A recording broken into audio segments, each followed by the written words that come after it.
everyone, welcome back to my channel. For today's video we have my first Will I Buy It of 2021. This video is inspired by Samantha March, who did create the Will I Buy It series on her channel. I will have her channel linked in the description box below. Samantha did also kindly create the community Will I Buy It playlist.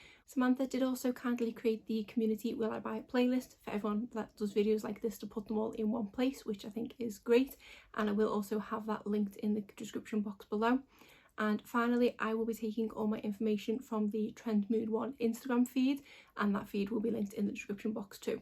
I just want to start off by saying that I am hoping to be on some sort of low buy this year, and when I was doing my preparation for this video and getting everything up on Trend Mood, it's not going to be easy if this is what I'm interested in only the first couple of weeks of January.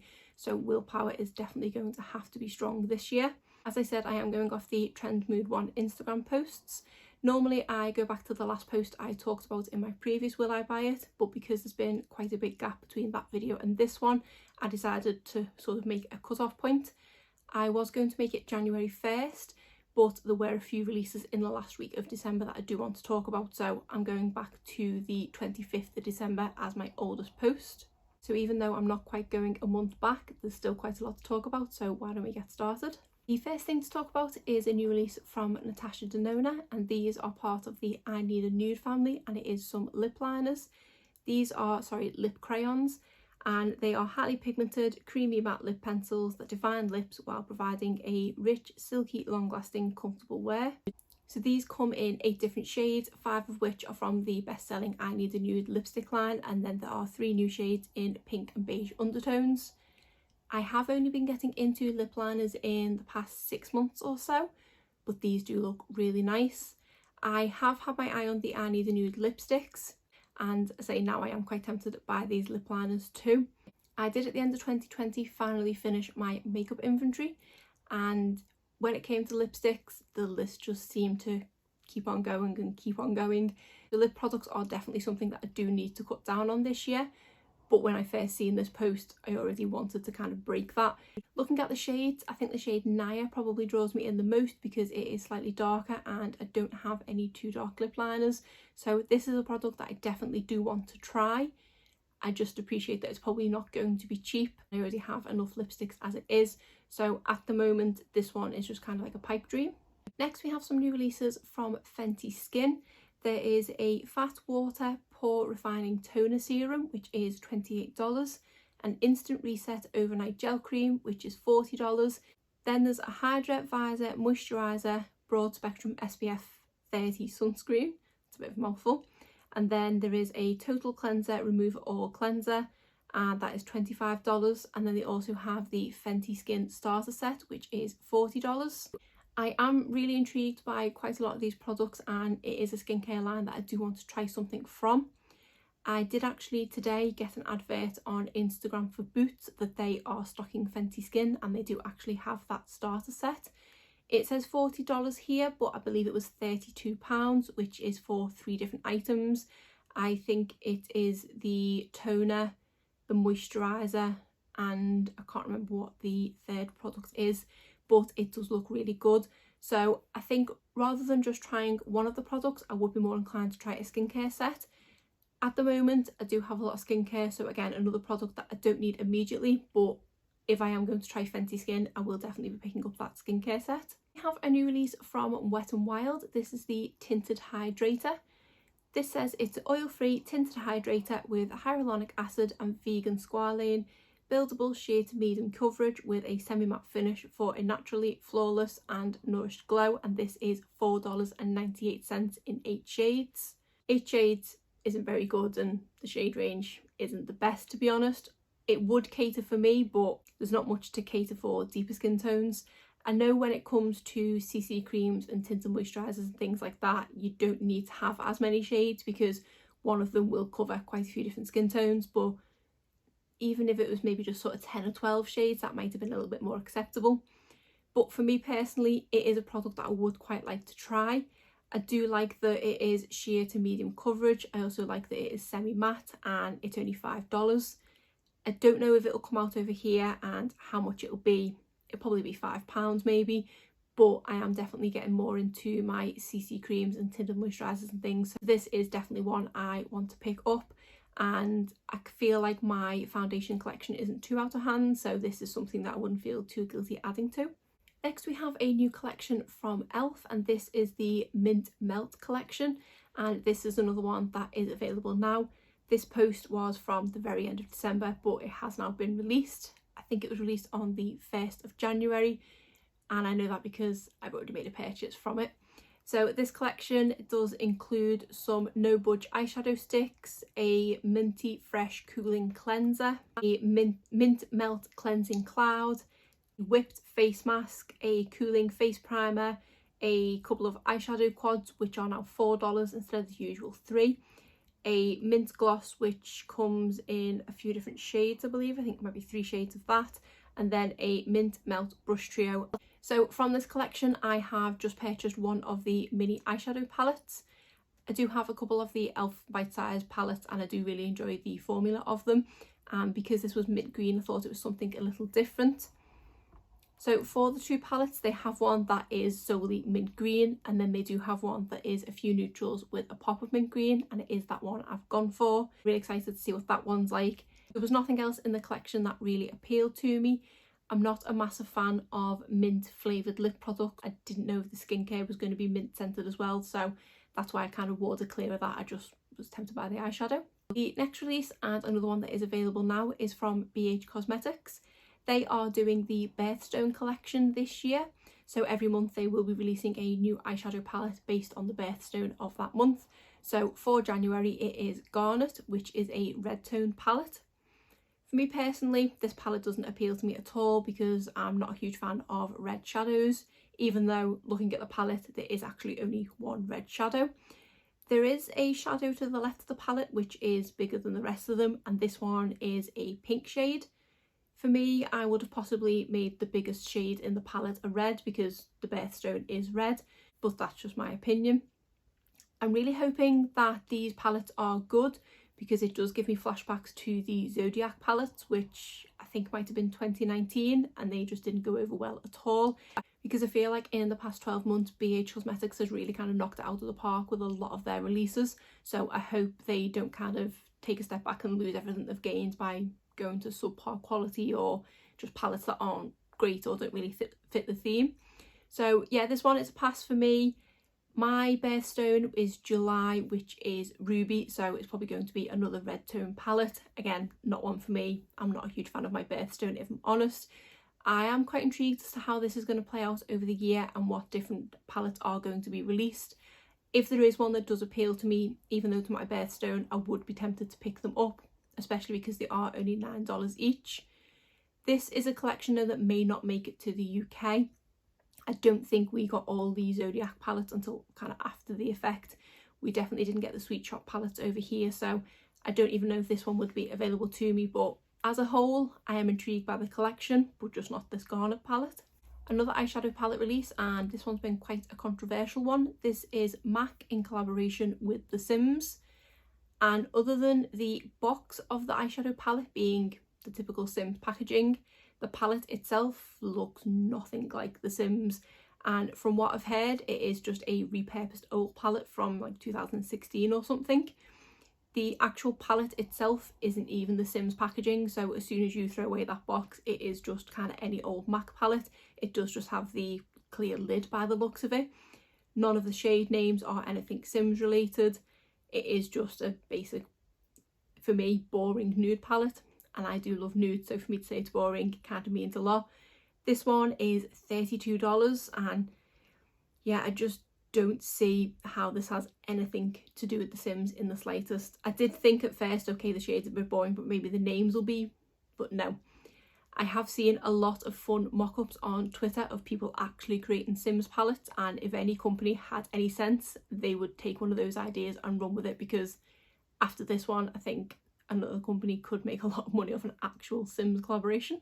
Another eyeshadow palette released, definitely been a lot of them in January, and this is from Colourpop, which I think this is the first of many releases of eyeshadows from Colourpop that I'm going to be talking about in this video. So this one is the Love Struck collection, and these are 5-pan eyeshadow palettes. They are very reminiscent of the Natasha Denona £5 palettes, and a lot of other companies are kind of doing the same things as well. For me, when I first seen this initial picture, I was very excited, thought I would be spoiled for choice, I wouldn't know which one to go for, and I would definitely want to pick one, if not two up, especially because I have been loving the e.l.f. Bite Size palettes, and I do love the Natasha Denona £5 palette that I have as well. But when I looked into it a bit further, when I looked at swatches on people's channels and things, I just felt kind of meh about the whole collection. There wasn't a single palette that immediately jumped out at me that I had to have. These are $10 each, which, considering you can get their £9 palettes for, I think, is it $12? They maybe should have priced these maybe at $8. It would have been a bit more fitting. Formula wise, I don't know, I've not seen enough reviews yet to know if these are better formula than their £9 palettes. But yeah, just for me, it wasn't one that I felt like I had to have one, if not multiple palettes from this collection. Just to briefly go over them, there is Crush, which is a copper palette, Cherish, which is a cranberry palette, Ballad, which is smoky and cool toned, Lyric, which is a bronzy neutrals palette, and then Amore, which is metallic rosy shades. If I absolutely had to pick one of the palettes, it would be between Ballad and Lyric, but they just don't overly appeal to me, which isn't a bad thing because I am trying to cut down, but I did kind of have high hopes when I first seen what they were releasing. The next release is some more skincare from Wishful, which is the skincare line of Huda Beauty. This is the Thirst Trap Juice HA3 Peptide Serum, and this one retails for $47. This one did definitely catch my eye. I do really like peptide serums, and especially hyaluronic acid serums, which it says is what HA3 is. It's actually 3 types of hyaluronic acid. So this one does sound really appealing to me. It says that it contains Hoylock Rose and Aloe Vera, which nourish your skin and leave it bouncy and supple. This serum will deeply hydrate your skin, leaving it plump, bouncy and overall healthier over time. $47 is quite pricey. I think I have seen this available on Cult Beauty, and I think it was maybe £42, which is still quite pricey. So it's not a product that I will immediately look to purchase, but it is one that I am intrigued by and one I would eventually like to try. Next, we have more releases from BH Cosmetics. These are additions to their travel series. We have the Lost in Los Angeles eyeshadow palette, which is 16 shades and $17. Then we have the Apres and Aspen, which is a 6-pan highlighting face palette, and that one is $17. Neither of these palettes really appeal to me. I would have loved to have purchased a Los Angeles palette because it would mean more to me because I've been there and things, but the palette itself just doesn't appeal to me. It's too colourful and pastel toned for me. I don't think I would get much use out of it to justify purchasing it. I am wanting to pick up something from the travel series from BH Cosmetics. I currently have the Barcelona palette in my basket on Beauty Bay, but I keep wanting to see if there's another one that jumps at me more than that one, because I don't think that one's quite very unique to my collection. So I am hoping they do keep adding to this series, although purchasing a palette inspired by travel is slightly depressing at this point because I am desperate to go somewhere at the moment. But yeah, it's a nice idea. It does fit in with the sort of beachy tones and things like that. And then the Aspen palette, obviously skiing and everything being bright and things, I think that does fit in as well. But yeah, neither of these releases appeal to me. I seem to have flagged a lot of eyeshadow palettes, either that or there were just a lot of eyeshadow palettes released in January, because yet again we have another eyeshadow palette. This is the new one from Melt Cosmetics, and this is the Blueprint eyeshadow palette. This is newly renovated with your 8 favourite crafted blue and bronze toned eyeshadows from the stack. So I presume the stack was called Blueprint as well. This one just says coming soon, we'll keep you updated, but this was from the 5th of January. I do believe this one is available now. I'm not 100% sure. Melt Cosmetics is on my list of brands that I do want to try in 2021, but this is a palette that doesn't make me want to try them anytime soon. I'm definitely not into blue tone shadows at all. If I am, I go for a very muted blue, so this just doesn't really appeal to me. Just don't think I would get full use out of this palette, and their palette retail for, I think it's about £50, so this one is a pass for me. I have a few new releases from Anastasia Beverly Hills. These include a highlighter in Iced Out, which is $34, a brow freeze, which is $23, a diamond gloss, which is $20, and a crystal gloss, which is also $20. Both of the glosses look to be clear from what it seems there. Maybe one's more shiny than the other, and then one it says is peach scented. This one says these products are available from January 11th. None of these really appeal to me at all. I don't really like clear glosses. I do like to have a colour and a more pigmented gloss. The highlighter looks too icy for me and not something I feel like I need to jump out and purchase. So overall, this collection is a pass. We have a new collection from Rare Beauty. This is the Stay Vulnerable collection. This includes some melting cream blushes, which are $21, some glossy lip balms, which are $18, some liquid eyeshadows, which are $20, and some over eyeshadow brush, which is $15, which I presume goes with the eyeshadows. These products were available as at January 7th. This, I believe, is the second collection to be released from Rare Beauty, which is the makeup line of Selena Gomez. Because I'm not into cream blushes or anything like that, obviously they are a pass for me. And then the liquid eyeshadows, I do like reaching for liquid eyeshadows more recently, but I'm quite happy with the ones sort of been purchasing in the drugstore. And then the glossy lip balms, yes, okay, that's the kind of product I am reaching for more, but I do feel like I definitely have enough of them in my collection to be getting on with I don't need to purchase anything from this. So this collection again is a pass for me. Then we have a new release from Ole Henriksen. This is the Lemonade Smoothing Scrub. So it says a refreshing exfoliating scrub that quickly and visibly retexturizes, polishes and reduces the size of pores. This scrub is double duty to reveal instantly smoother skin through both chemical and physical exfoliation with high potency AHAs. This sounds like quite an interesting product. I do like the few things that I've tried from Ole Henriksen. I'm not the biggest fan of anything that is lemon scented. It just kind of reminds me of washing up liquid, so I don't tend to go for things that are lemon scented.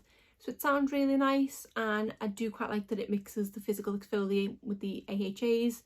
It doesn't have a price here that I can see. Yes, it's $32, and this one says it's available now. So this one is something that I might be tempted to try in the future, but for the time being it's a no. Then we have a new release from Violet Voss, which is another brand on my list for 2021, and this is another of the fun size palettes. This is the Windflower palette, and this one does look really pretty. So this is 10 shades which are matte, creamy foils, metallics and satin sheens, and this one is $18. I did say in my recent brands I want to try in 2021 that it was more likely to be one of these fun size palettes of Violet Voss's that I was likely to try rather than one of the big massive palettes. And this is the first palette that has kind of drawn me in, that I feel like I do really want it. It is quite berry toned leaning, which does put me off slightly because I just can't seem to quite get berry tones to work for me. But then it does kind of have the sort of gold little aspects to it as well, which does pull me back in. If I'm honest, I am really on the fence about this palette, but saying that, the more I look at it, the more I can kind of think of looks I would create with it.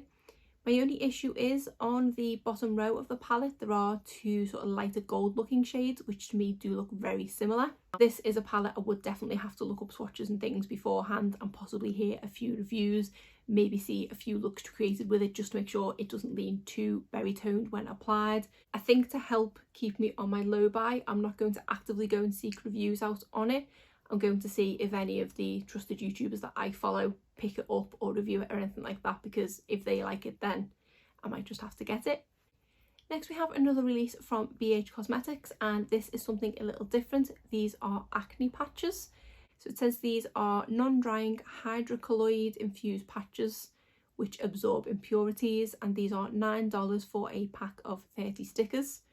It looks like there are 3 variations, and I think it's just the shapes that you receive. So you can get 100% by Bitch, which is magenta hearts, purple flowers and holographic butterflies. Sorry Not Sorry, which is blue moons, yellow suns and holographic clouds. See You Never, which is teal triangles, deep blue splats and holographic stars. I have only recently tried this kind of product. I think the ones I picked up were from OK, but the ones I got are just clear. Once they're on, you can kind of forget about them. For me, if I'm going to the effort of putting something on a pimple, it's to get rid of it so you don't see it anymore. And I mean, I know I would only apply these at home, but it would draw attention to it, and I suppose it's quite fun to put them on, but for me this does seem a little gimmicky. Obviously if they work and they get rid of blemishes then great, but I think for me I would rather have one of the ones you can't see on, just in case I decide to apply it 10 minutes before the postman arrives and I have to answer the door with a blue moon on my face or something like that. I think I'd rather stick to the clear ones, but it's a fun idea and it is definitely something different. I think because of a lot of people suffering from maskne and things at the moment, I think it was a good time to release something like this, but it is a pass for me. Then we have yet another eyeshadow palette, and this time it is from Tarte. This is the Juicy Amazonian Clay palette. This looks to be the full size of the palette that was released as part of one of their holiday collections where they released 3 mini palettes. So this includes 20 new shades rosy and bronze in a supersized palette, 10 matte, 4 pearlescent and 6 metallic finishes. And this one is $45. I was quite tempted to pick up that holiday release from Tarte with the 3 mini palettes in, but it was kind of this palette that warded me off it, because with it being those berry tones that I'm not too sure how to work with, I didn't think I would get my full use out of it. $45 I think is more than what they normally charge for their kind of Tarte palettes, but to me the shades in this, or the pans at least, do look a little bit bigger. So I think for me this one is a pass. I would be more inclined to just pick up the holiday set and get the 3 palettes for I think around the same price. Then we have another release from Colourpop, and this is the Cotton Candy collection. This is another 9-pan palette called the Cloud Spun palette. There is also 3 lippy sticks, a couple of blushes, some So Juicy glosses, a Candy Floss Marbled Super Shock highlighter and a couple of gel liners. This was available as at the 14th of January. There is nothing in this collection that really appeals to me at all. I'm not a huge fan of pink eyeshadow. I did have one of their pink 9-pan eyeshadow palettes a while ago, the Ooh La La palette, and did declutter that one. The blushes do look pretty, but other than that, yeah, nothing in this really appeals to me at all. Then we have a new release from Kiko Milano. This is the Romantic collection. This includes an all over brush, which is $21 and is synthetic fibres, a eyeliner duo, which is $15, a couple of eyeshadow palettes, which are $15 each, a love scented mist, which is $15 and said it has notes of orange, jasmine and patchouli, a lip liner, which is $10, a lip stilo, which is $12, a lip oil, which is $12, a blush, which is $16, a highlighter, which is $19, a sparkling eye top coat, which is $12, and then a sparkling lip balm, which is $10. I do like the few things that I've tried from Kiko Milano. I did try a couple of things from their Unexpected Paradise collection last year and I did really enjoy them.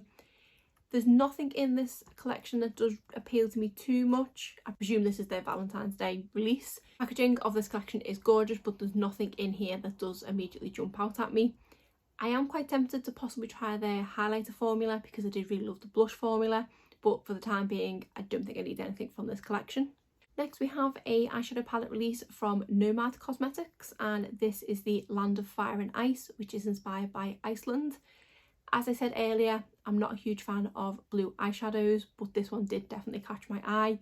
It does contain a lot of icy tones, as you can imagine, but then a sort of fiery tones through the middle of it, and I do like the way they've split this one.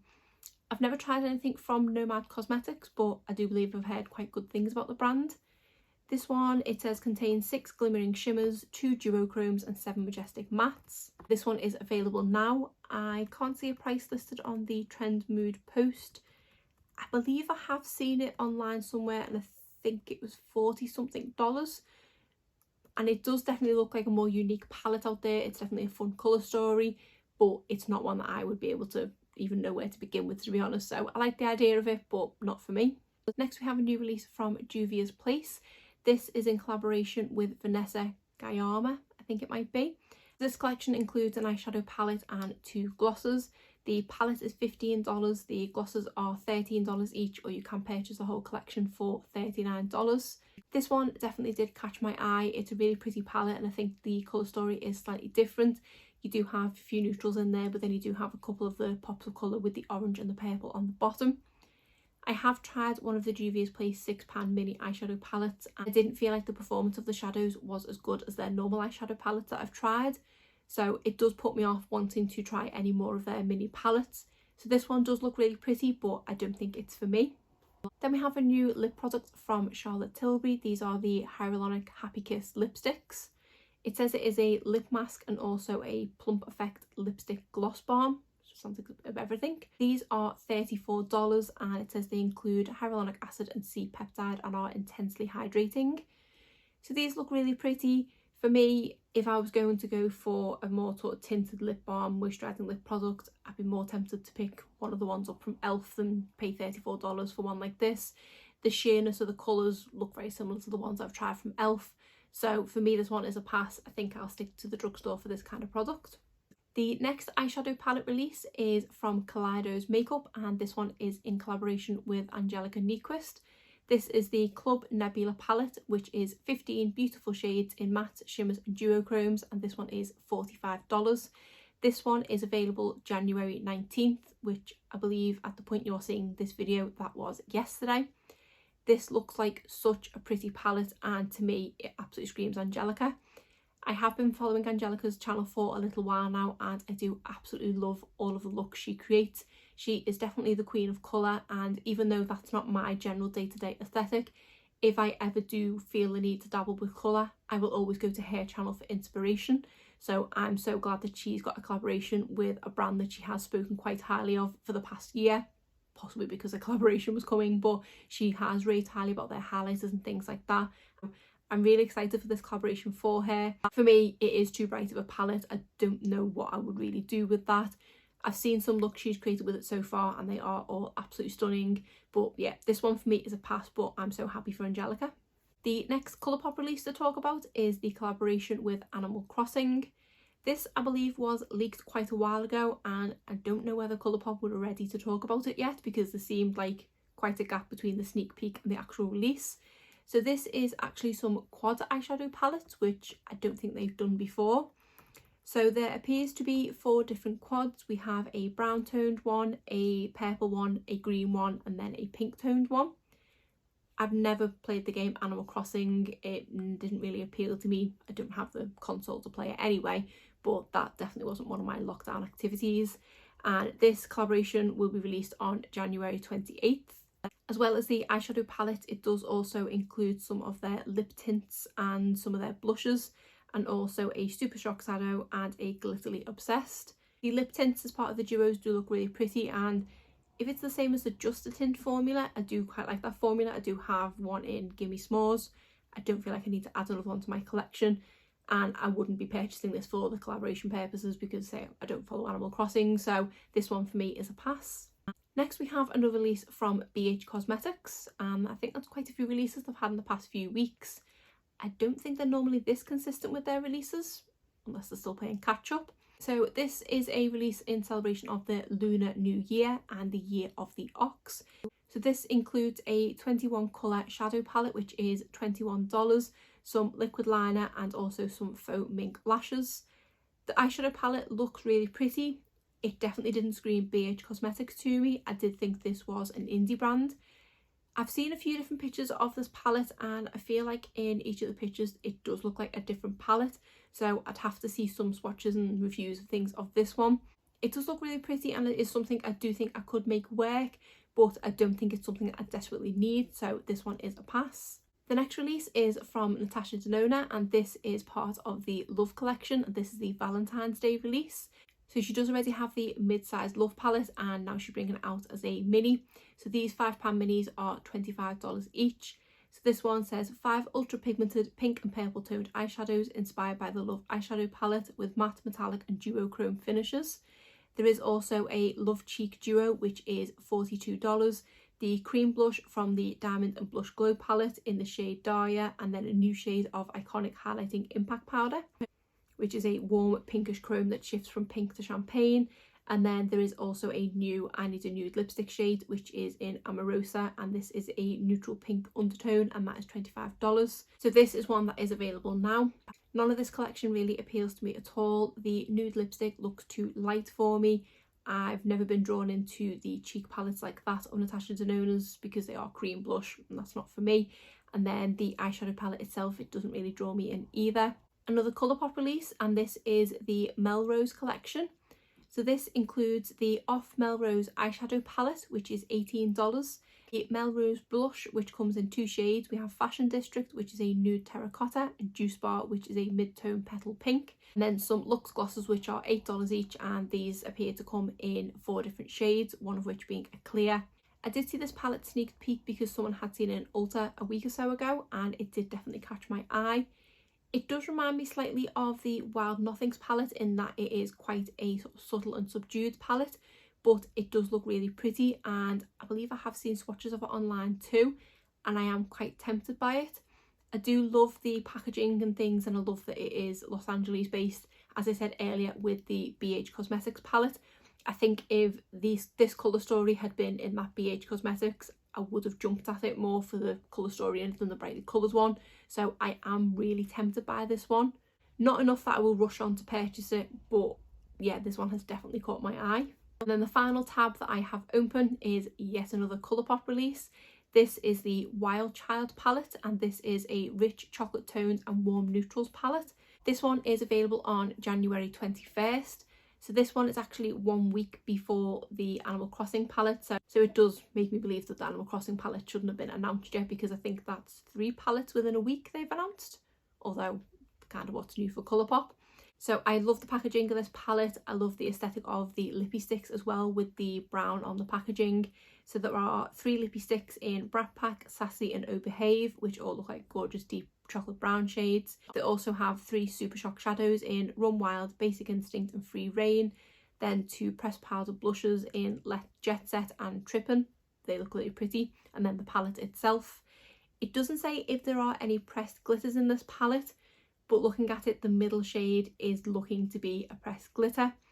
I do actually have a Colourpop palette on my eyes at the moment. This is the Boudoir Noir palette, which was one of their Christmas releases, and I have one of the pressed glitters on my eyes.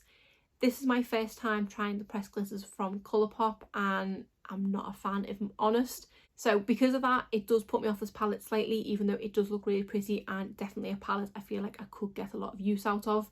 So this one is on my radar, but for the time being, I'm going to pass on it. So I'm just going to do one last refresh of Trends Mood to make sure I've covered everything. And yes, I have. That Colourpop post was the last one. So there was a lot of releases in the first couple of weeks in January. There are quite a lot that have caught my eye. Quite a few I'm hoping I can stay strong on and respect my low buy for this year, but we shall see. But that's it for today's video. If you did enjoy it, please give it a thumbs up and subscribe if you're not already. Thanks.